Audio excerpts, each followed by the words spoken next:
She thought I was asleep when she confessed to her friends. She said that her ex made her feel things that I never could. I was shocked to hear my girlfriend of 3 years talking to her friends about how much better her ex was. She was on a group video call with them and had drunk too much. She was sitting at her desk with her laptop not far from our bed where I was lying. She thought I was asleep, but I wasn't. We had been intimate before, and I thought she enjoyed it. After it ended, I fell asleep. I woke up 3 hours later and she was laughing, sounding very drunk. I tried to ignore her and go back to sleep, but then I heard her and her friends talking about their love lives.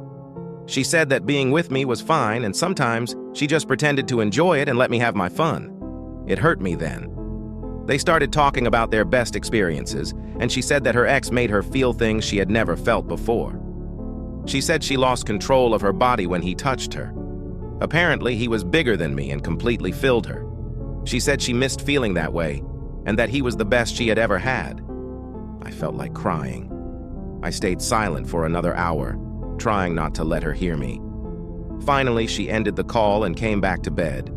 She realized I was awake and asked what was wrong. I lied and said I had just woken up. When she moved towards the bed, she said she loved me and would see me in the morning. I couldn't sleep, eat, or do anything for the next 3 days. I didn't know what to do. I had been trying to be better for her since we met. In 3 years of practice, I still couldn't surpass his natural talent. I felt like I wasn't good enough for her.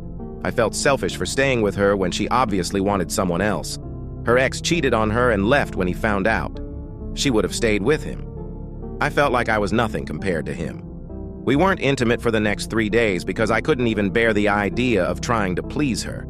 I didn't know how to fix this. I loved her so much and had been thinking about proposing to her, but I wasn't sure if I could do it anymore.